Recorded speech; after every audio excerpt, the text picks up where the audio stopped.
We start with Sheffield Wednesday, though, who have filed for administration as a result of the club's mounting financial issues. The Championship's bottom club now face a 12-point deduction. Well, for more on this, we can join our reporter Sani Radravajula at Hillsborough. Sani, it is worrying times for Sheffield Wednesday. What has brought us to this point? Just give us some context.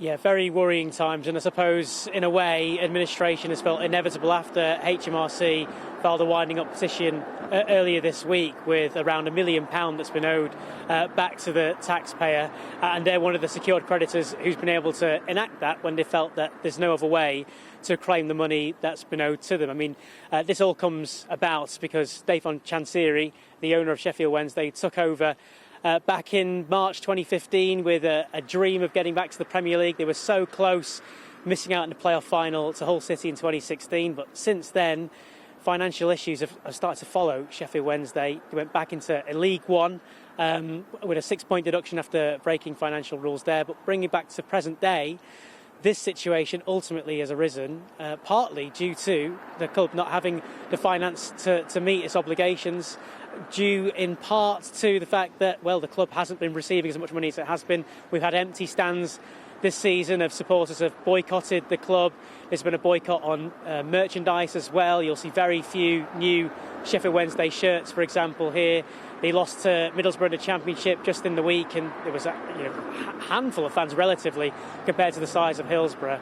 And all this has meant that the ownership that David Chansiri has had over this last 11-year period has come to the point where he hasn't got the money to fulfil those financial obligations. Of course, that all against the context of that we know that the players have also gone unpaid, and this filing for administration is the next step that ultimately, in a way, actually ends his tenure as owner of the club. Of course, there's a long way to go there, but now the club will be placed into the hands of administrators.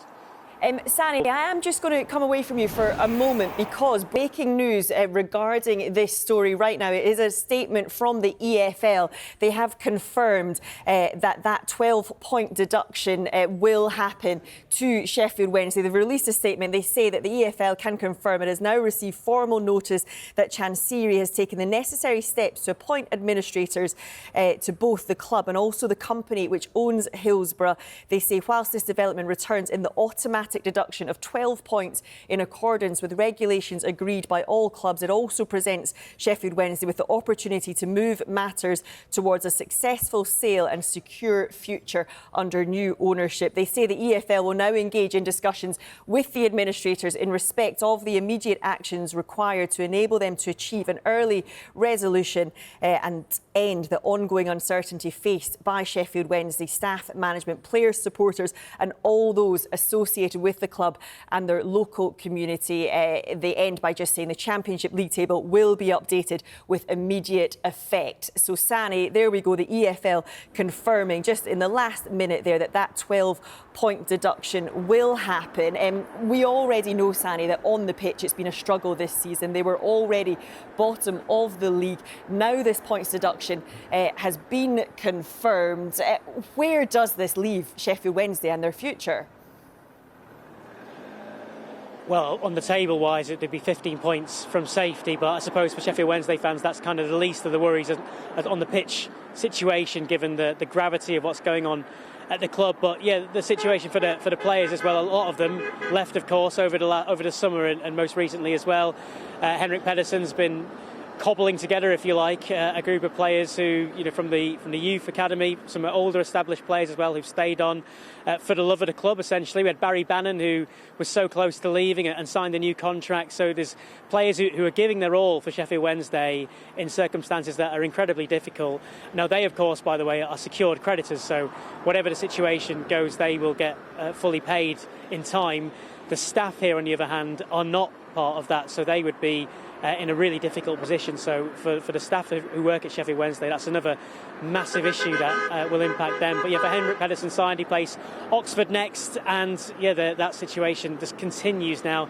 The club trying the best of players. There've been some highs and amongst a lot of lows. They're trying to give their all, and it isn't coming together because of the situation they're in, and now this hanging over them as well. But as you kind of mentioned there, and the EFL kind of alluded to, there is an argument that this is a positive move for Sheffield Wednesday fans because it means that the club is closer to potentially making a sale and ending the Davon Chansiri reign and maybe moving forward from here on in. But there's a few steps to go before we can get there yet.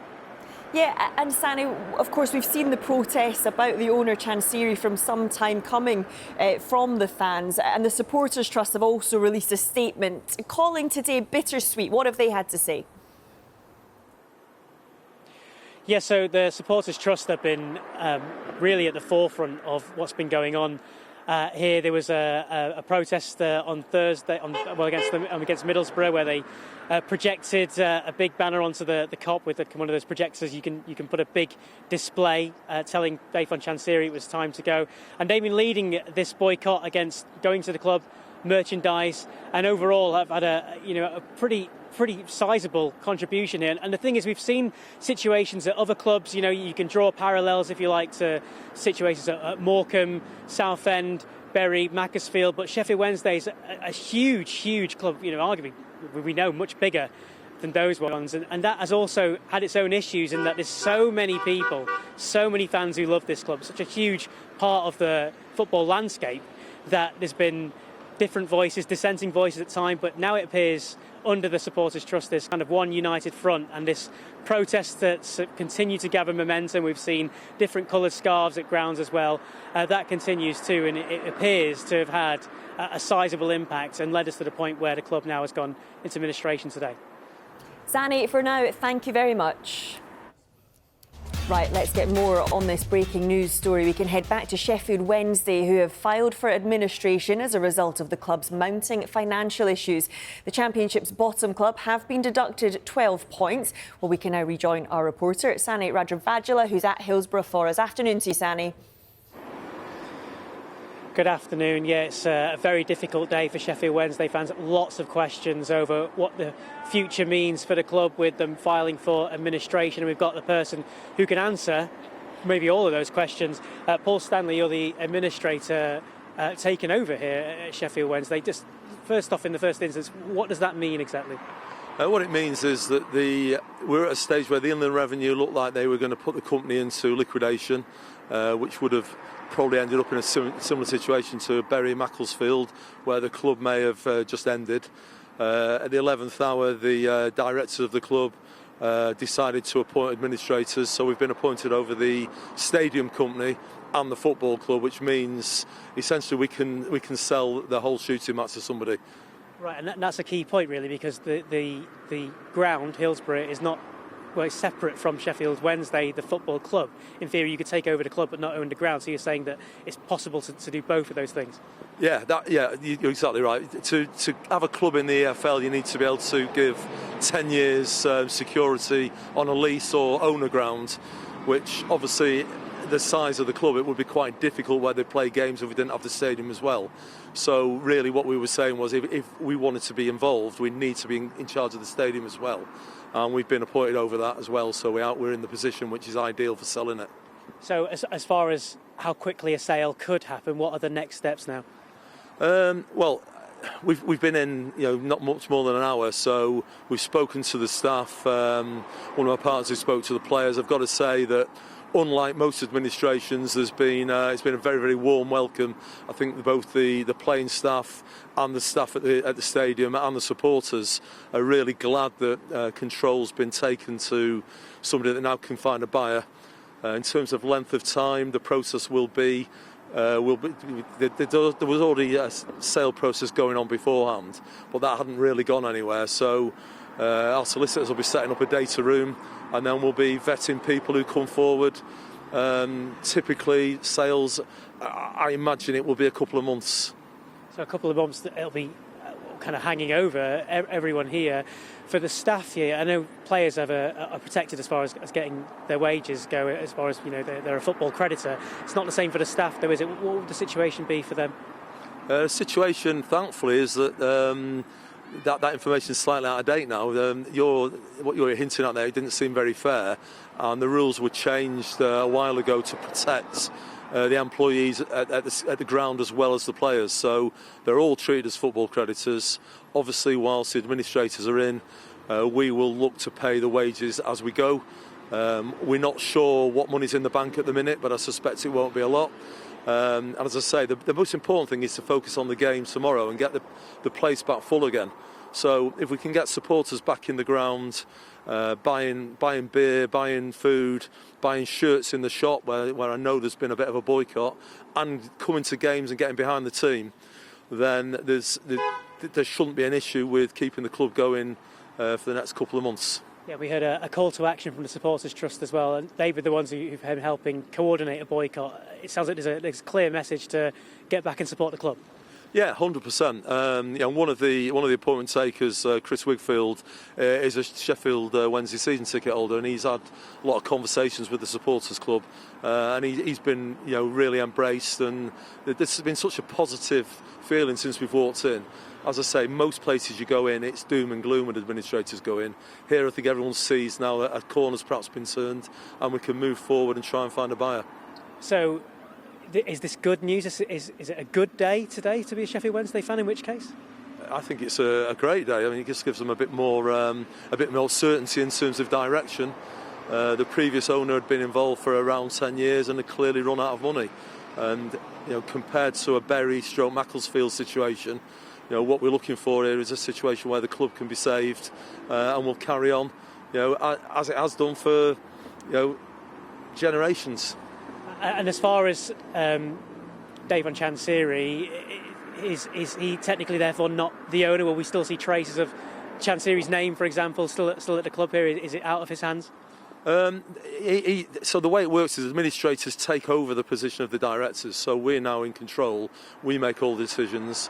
I've never met the previous owner. I've never spoken to him, and I don't think I would need to be honest with you. He doesn't get involved in any decisions now going forward.